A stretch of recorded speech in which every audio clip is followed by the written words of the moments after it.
Hello. In this video, we'll be looking at block cipher modes. So we're going to go back to block ciphers. Okay. DS, triple DS, AES, or any other some of the modern cipher systems, majority of them are block ciphers. If you don't know why, please have a look at our previous videos. And when we use block ciphers, we need some way to encrypt, decrypt arbitrary amount of data in practice. Okay, so there are five main ways of doing this, defined for AES and DES. They are ECB, CBC, and all the other acronyms that you see down there. And what we'll do here is go over those and see what are they used for and what are the limitations. Okay. So we'll start with ECB. So this was the basic idea of doing the block mode cipher encryption and decryption. Basically, it's described as what they will do. So you break them into independent blocks, and each block is encrypted independently. So that's what you might think might be most efficient thing to do, right? So that's where we started from. Okay. But if two same messages are encrypted using the same key and sent, the ciphertexts are the same. So this kind of resembles the Kaczynski test, right? Where if you have the two of the same information encrypted with the same key, then you end up with the same ciphertext. Okay. So sending your personal information, if that's duplicate, like for example, your name appears multiple times, and if possible locations of those are the same, then maybe that's a leakage of information that can be identified by the attackers. So should only be used to transmit single values ECB modes, right? So in picture diagram, it kind of looks like this. Okay, so each plain text is chopped into blocks for P1 all the way up to Pn, and they are encrypted independently. So all of those encryption processes are independent, which means they can be also decrypted independently. So that's good, which means they can be parallelized. But due to the design, the one we just saw before, the message repetitions may show in the ciphertext. Okay, and this is not good, showing the patterns in our ciphertext, because what we want in our ciphertext is something that so chaotic that you cannot resemble any of the plain text. But if we start to show some text patterns that seems to be emerging, those information can actually be used as part of the attacks. Okay, so this is actually really bad, particularly with data such as graphics, where there's a lot of repeated there can be repeated patterns quite a lot. For example, you have a single colored background for like just like this slides here. It has a lot of white backgrounds, and if I use the encryption using ECB, all of these white background pixels converted to bits will have the same values. Okay, or the messages that change very little, then it's going to show up as well. So the independence between the encrypted messages is the problem, right? So who knew that independence can be such a problem? Here's an example of encrypting a message using ECB and what it looks like. So on the left, we have the original penguin picture. You probably recognize it, but I will not go over it. And the right-hand side is the ECB that has been using ECB to encrypt the picture. So although if you zoom in and just look at individual pixels, it may be junk, can't really resemble it.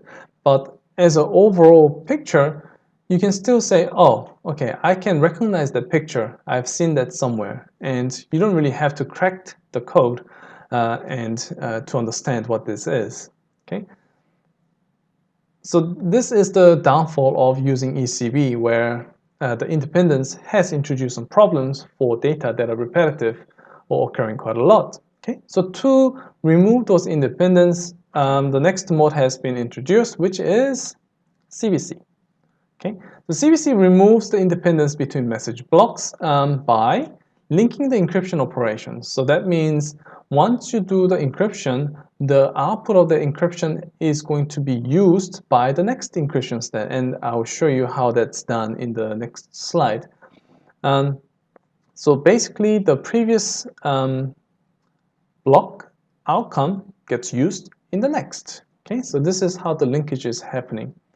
To start off the chain reaction, we do have to provide an initial vector to start the process. So typically it's called IV. Okay? And this can be used for general transmission of block ciphers. So this can be used for any block ciphers and apply this concept. So here using IPsec, using 3DS CBC or AES CBC and so forth. So this is what it looks like. So you can see the key change here is the red arrows arising from the ciphertext, which gets linked to the plaintext next. Okay, so it gets XORed with the plaintext and then gets encrypted. This means even if you have the same plaintext along the line, unless your ciphertext is the same, you will get a different ciphertext at the end. So this removes the independence between the ciphertext being encrypted, which are the same. And to decrypt, you just have to reverse the process. The first ciphertext should be used to XOR after you decrypt the next ciphertext to retrieve the plaintext, and so forth. So this works. Okay. So this means no repetition of the same plaintext with a super high chance, but it does require the initialization vector must be known to both sender and the receiver. So in addition to the key that you exchange, you also have to exchange the initial vector. But if you do have a very good method of exchanging the key, then IV can also be changed that way. Okay. Alternatively, it can be a fixed value. So key is not part of the equation, which means only key IV is not part of the equation, but only the key is used to measure the strength of the cipher. Okay, but it does have a couple of problems, like error propagation. For instance, let's see how the decryption is done. Okay, so this is how the decryption is done. But let's say something was broken in the process. Let's say ciphertext 2, there was some corruption when we received it due to some bit flipping in the transmission or something. So, okay, something went wrong. So what happens is this cipher, we will not be able to retrieve P2 from C2 because C2 is broken, but also this gets passed into the next block. So P3 is also affected because it requires a proper C2. So the propagation has occurred in the 2 block size. So if the block size is larger, then a bunch of message gets affected by this. Okay, but it doesn't propagate all the way through, so that's the good thing. Okay, so should you use ECB or CBC? Well, the answer should be obvious from this one. Okay, so CBC is able to hide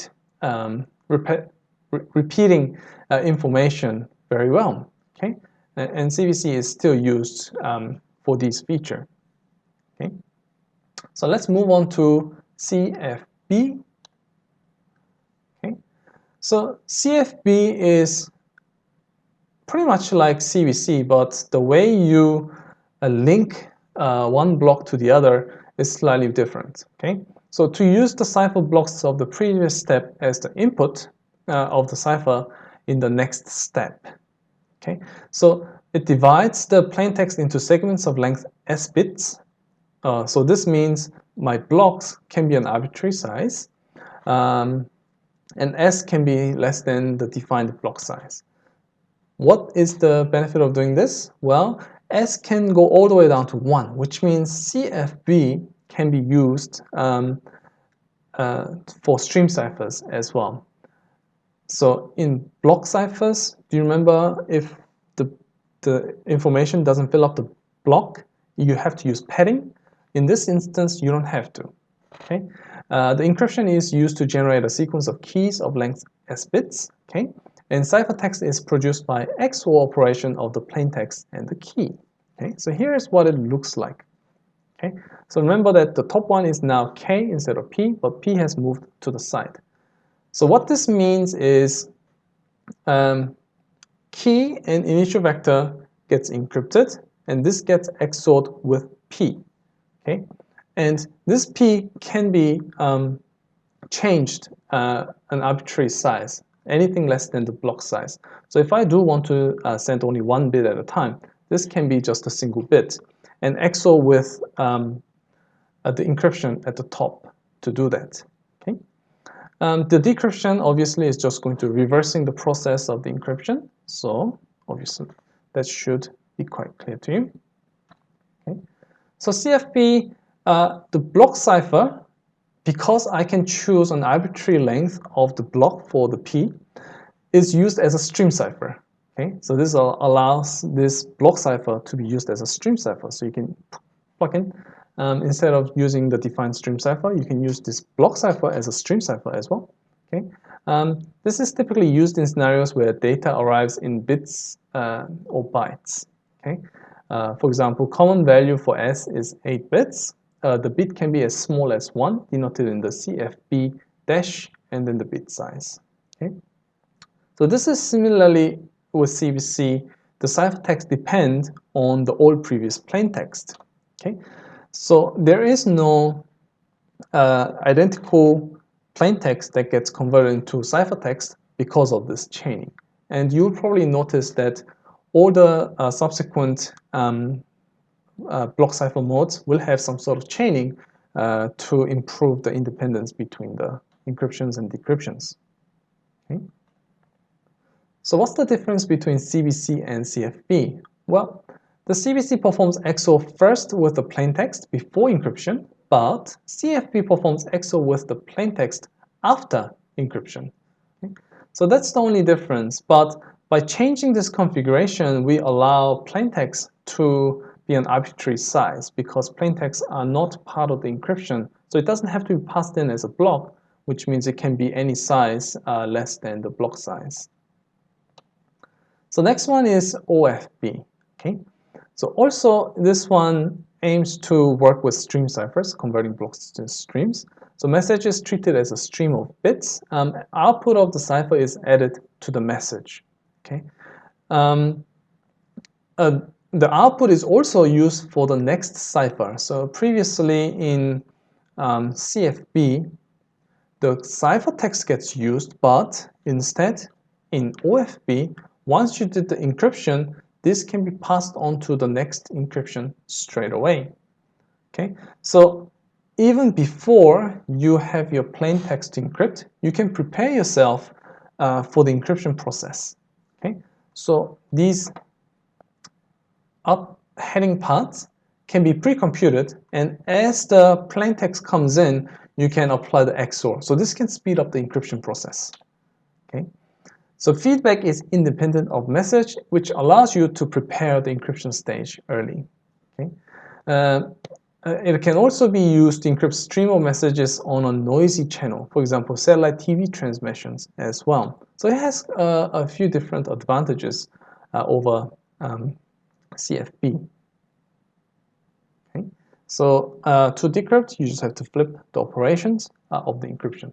So what are the characteristics of OFB? Well, there are no bit errors. There are no bit error propagations in OFB anymore. So each encryption is to itself. Okay. So even if you encounter an error in P or C, they are independent to each other. So only one block will be affected by that. Okay.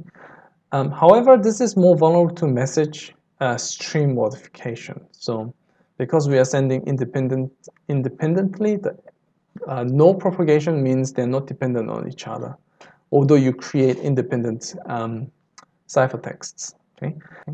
And also it requires synchronization between the sender and the receiver. So it does require an additional requirement to make this mode work. So by gaining some pre-computation, you do have some higher requirements to use this. Okay? And the last one we'll be looking at is a counter mode, CTR. Okay? This one is relatively new compared to 4, but it has been around for a while now. Okay? This one is quite similar to OFB, but encrypts the counter value instead of the feedback value. So let's look at the picture first. Okay, so you can see the counter mode. It's kind of like ECB, the first one, the independent one, but there are some additional components that goes in, which are the nonce and the counter. Okay, so because we're adding the counter, it's called counter mode. Okay? So that's the main difference between those two. So it requires different keys and counter values for every plain text block. Okay, so the keys can be identical, but the nonce and counter will make it that it's different when we generate them. Okay, so this is used in high-speed network encryption. As you can see, just like the OFB, we can pre-generate all of the encryption that gets XORed with the plain text. Okay, everything up there can be parallelized as well. Okay. So this doesn't require like OFB where it needs to encrypt the previous block onto the next. Okay, so this can be done really fast. And because the counter value is different, the ciphertext generated, even the plain text are the same, is also different. So we get rid of the independence problem by introducing a changeable variable in the block in the encryption process. Okay, so when we look at the difference between OFB and CTR, the two similar methods, the OFB has the dependencies. Okay, so this needs to be computed before you can compute the next block. But counter mode, generating counter is very straightforward, so this can be parallelized very quickly. So by removing this feedback operation, counter mode makes it much faster. Okay, so here's an example of what counter looks like, the nonce plus the counter. A counter is initialized in addition to the nonce. The counter is incremented by 1 for each block. Okay, so if we have a 128-bit block, we have the nonce, which is some random value that's generated, gets shared, and then the counter. So as long as you keep the nonce safe along with the key, then this counter mode can be very effective. Okay, so what does counter mode provide? It provides fast encryption and decryption. Everything can be parallelized. Random access to encrypted data blocks as well. So if I want to just see the value of plain text for that particular stage, I don't have to chain to decrypt everything and then get that feedback value to decrypt. Okay, I just need to know which count it is, and then I can retrieve the plain text for that particular ciphertext which has been selected. Okay, and from theory perspective, this contains provable security, which is as good as other modes as well. So in summary, for the modes, kind of looks like this. ECB don't use because of its limitations. CBC is the most popular mode of cipher that gets used because it's quite strength and resistant against attacks. And counter mode is very fast, so it gets preferred in real-time applications and so forth. And if you're looking at CFB or OFB, they are useful, especially converting your block cipher into stream. However, a counter mode really improves on both of that with a provable security. So using counter instead is much better idea. All right, that's the end of cipher modes. Next video, we'll be looking at cryptanalysis. Bye.